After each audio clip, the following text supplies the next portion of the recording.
You know, when I say I've seen it all, I have seen it all, guys. Hey, hey, when I tell you, I thought that after party is gonna bore me. I was like, okay, nothing's happening here. But something inside me said, you sit down and watch the show. So now the relationship are back on scene as Big Brother have uplifted the gender thing. They could party together and have fun together. At the pool party, it's couple by couple, it's kiss and kiss, it's love all around, man. And to my shock, to my surprise, Didi is in the jacuzzi, sitting on top of Mshefan. I'm like, hey, what Didi? Is this thing of you and Mshefan getting serious? Didi is gonna get another heartbreak when Mshefan leaves on Sunday. I feel so sorry for her. And I seriously believe that Didi is desperate for a relationship. Let me not say desperate, but she really wants a relationship in that house. And it's just that it was not working. Everybody she's been trying with is not a match for her. But I think with Mshefan, she's a bit confused. So I don't know if she's confused or she's in love. But straight after that, we saw Didi and Mshefane. After the party, we saw Didi and Mshefane go straight to the bed and talking. And even Mshefane getting to a point of saying he wants a stepmother for her child. So right now, Didi and Mshefane are sharing the same bed. I don't know with this relationship where it's gonna end, but good luck. I will just say cut to the next scene. The next scene is the whole housemates sitting at the dining area. We have Trixie sitting with Ilano and Q. And we have Bravo sitting just in the next table with the Dawn, Lyema, Ashay, and King Wanda. And Trixie says something which I got so confused. Trixie said, "Don't be a man and call me," I cannot say the word because of Bravo B. And she was pointing at Ilano. So now I'm confused. Why would Trixie fight with Ilano? The next thing we see Trixie in the kitchen crying, and then Q is holding her and comforting her. I'm like, what's going on with Trixie? And Trixie is just not happy. Trixie is just not happy with something, and something is hurting her. Q is asking her, why? Tell me what's wrong. And Trixie doesn't want to say what's wrong. She says people are gossiping about her, but she's not telling the story of what really happened. What is making her cry? From that, we move to a cut of Mmeli, Bravo B, and Thandeka. Thandeka and Mmeli are laying in bed, and Bravo B has a chair just close to the bed. And Mmeli is talking to Bravo B. And with this conversation, the production kept lowering Mmeli's mic, but we couldn't hear the whole thing. But what I got from this conversation is Trixie was mad because of Mmeli. It's something maybe she thought she heard that went on between Mmeli and Dube. So with this, I'm still not sure what really happened, but I'll tell you what Mmeli said. Mmeli said after the nomination, Trixie came up to her and said, "You think you can point me with a pow pow? I have people outside that can do things to you than what you just did to me." And then Mmeli was like, "I'm from Hilbo, bro." And then production just lowered the mic and cut to the scene in the kitchen where Lyama and Wanda were having a conversation. I'll get back to that. But I just want to talk on this point. Why is Trixie so mad when it comes to nomination? Why are we involving bad things now when it comes? It's a game, guys. I don't know when it got so deep that people are saying things that could hurt other people when they're outside. Big Brother needs to address this. This game doesn't need to be played like this. Why are you saying such things? Why are you saying such things to people just because they nominated you? When did this game get so deep? And remember also, Trixie nominated Thandeka, and then she sat down. But when Thandeka is nominating her, Trixie is now angry and speaking Afrikaans to Thandeka and saying all the things to Thandeka, and then the argument is happening. Why does a nomination trigger her so bad? Because it is a game. It's supposed to happen like that. You have to nominate someone. I am just so confused. Guys, please tell me with this conversation, what do you think is really going on with Trixie? And now it take me back to the launch show when she was talking to Smash, that she had a past. Now I'm only thinking, how deep is that past? Oh no, guys, this thing needs to be addressed. Big Brother needs to talk about this because, guys, let me just give you all some bit of sweetness before we get into other dramas of tonight's revelations. So, as we know, it was Ashay's birthday. Ashay gave a beautiful speech thanking the housemates, thanking Big Brother for the birthday gift or the cake and the balloons, and also said he missed his family and his girlfriend, and that was so sweet.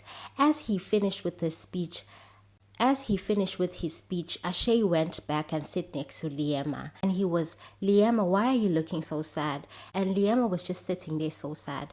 And after that pool party, Lyama was not feeling okay. And I kept asking myself, what is wrong with Lyama? What happened at the pool party that upset Lyama? I went online, people were talking about it must be Bravo. Bravo B might have said something to her because they saw Bravo B having a conversation with Lyama. But also I'm saying Bravo B is not a gossiper, so I don't think Bravo B would say anything. And some people said King Wanda might have said something to her, and I was like, okay, I can understand King Wanda because we know King Wanda talks a lot. What did he say? We didn't hear. It was during the pool party. And remember when Dube was sitting down with Mmeli and Dumi, and Dube was just talking about Lyama wanting attention every time. They were actually talking to Dumi saying, don't react. Even in that day when they got the punishment, when Big Brother messed the whole house up and that argument broke between Dumi and Lyama. Do we believe that Lyama knew what she was doing? That's why she did that, because she knew the camera was focusing on them. So boys have been just talking about Lyama and gossiping about Lyama's name.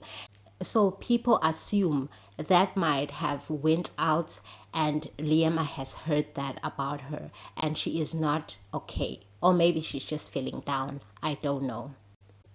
So as they were sitting there at the round table, it's Neliswa, it's Lyama, it's the Don, it's King Wanda, it's Ashay. They all sitting at a round table, they talking. King Wanda is telling them, if you're gonna go against one person, it's gonna look as if you are excluding her and you are being bullies towards her. So she's just telling them how it looks from the outside, how people, the viewers, are seeing it. And then Lyama and Nelly, so I'm telling King Wanda that it's been a very hard week. Neliswa even said she wanted to throw hands because it got to that point that it was too toxic and frustrating to work with Thandeka. They went on saying Thandeka is not a believer. That's why she acts like that. That's why she does things like that. So Don and Neliswa went to bed. And now it's Lyama, Ashay, King Wanda, Q. They sitting and they chatting. And as they talking, Ramona is at the kitchen. I think she was pouring water. And Liema is talking about the situation and what was happening during this preparation. She's telling them how it's been difficult to work with Thandeka. And then she includes Ramona. Say, yeah, you looking at me. I guys. As she's doing that, Ramona just stares. You know those weird looks that Ramona gives. Liema walks to the sofa and drops some gold thing, and she was busy pointing at Ramona. Ramona moved from the kitchen, went straight to Liema and stared at her. I was like, I've never seen anything like this. Guys, I was laughing because it was so funny. But I'm like, what is Ramona doing? What is Ramona doing? That argument went on and on and on. I'm like, the boys were like, yeah, just ignore her. Leave Ramona. Ignore her. But Ramona was in Lyama's face. It was so funny, but also not so funny, guys. Ramona was taking the rule book, reading it next to Lyama. Ramona came and sat next to Lyama, stared at her, stared into her face, and Lyama was not backing down. She was speaking back and talking back. It was a crazy night, guys. As all of that is happening, and then Ilano comes, and then you know that Ilano and Ramona are not getting along right now. Ilano was like, yeah, you want Mmeli, that's why you're acting like that. And Lyama was like, yeah, that's why you're being so close to Thandeka. It's because you want Mmeli. Aye, guys. And Ramona was acting up. And Ramona was doing the sounds and the look. You know when Lyama does that acting up that Ramona does. That was not the end, guys. As I've told you, that Trixie was trying in the beginning of the video. The camera cuts to the couples now. It was a Bravo B sleeping in Trixie's bed. I'm like, Bravo B is confused. And he's confusing us as viewers also. What is happening with Bravo B? Does he want his relationship or he doesn't want the relationship? He needs to, he needs to tell us what's going on. And then it cuts to Mmeli, and then it cuts to Buhle B and Utumi. What they were doing under, I don't know. And then it cuts to Mshefane and Udidi. It was couple after couple, a couple after couple. And when we thought it was the end, Big Brother blew the vuvuzela and the couple had to separate. And I know you think that was the end of drama. No, guys. No, it wasn't. I don't know what happened after that, because you know the camera. You know Bulelane. Bulelane will cut to something else. He cut to Didi in the kitchen. And the next thing I'm hearing Nelly. So that is wrong. That is homophobic and transphobic. Ramona cannot say that to another person. Ramona said to Ilano, you've been a woman for 2 years. Why don't you go sleep with the guys downstairs? I'm like, why would Ramona say that? And I also heard that Thandeka said something like that to Ilano. Why are we talking about people like that, guys? Are we not educated enough? Don't Big Brother take these people to therapy and teach them about the doings in the show? Don't Big Brother give them a rule book for a long time for them to study and understand and respect people? Guys, I don't know how this will end, but the drama of this year is toxic, is rude, is damaging. It's just not right. The girls were all in the bathroom and they were talking and they were not happy. You will think that's gonna be the end of this video, right? No, it's not the end of this video because it's still going down. Right now, Big Brother just cut to the kitchen and the sound is off and I don't know what's happening in that house. But let me tell you, it was another fight, guys. This time around, Mshefane is in the kitchen cleaning a glass of water, but you can hear the streams from the bedroom. Next thing, the camera cuts to the bedroom, upper Sentin bedroom. What is happening there? Neliswa and Trixie are tearing down the furniture in Big Brother house. They turning up the beds, they removing the sheets and the duvet out of the two girls' beds, which is Ramona and Thandeka. What is happening downstairs? It's Thandeka fighting back with the people at the top. I'm like, Aibo, what is going on now? What is happening in Big Brother's house? Thandeka is streaming, saying this, yeah, I'm from Italy, nah, you know Italy is always Italian. I'm not scared to stand against all of your the B word. And Trixie say, come up now. Yo, guys, I've never seen so much anger and so much tension. This is now has turned into something so bad and so sad. And I don't know when it's going to end and how it's going to end. But Big Brother needs to call a freeze or put some stop into this because it is getting out of hand. We don't want no disqualification, but you know what? I'm smelling a disqualification or a strike happening soon. Guys, this is not my goodbye because the is still happening inside of Big Brother. Thandeka is still down there at the boys' bedroom, fighting with Lyama face to face. I don't know what's going to happen. Let me cut and watch, guys. Bye.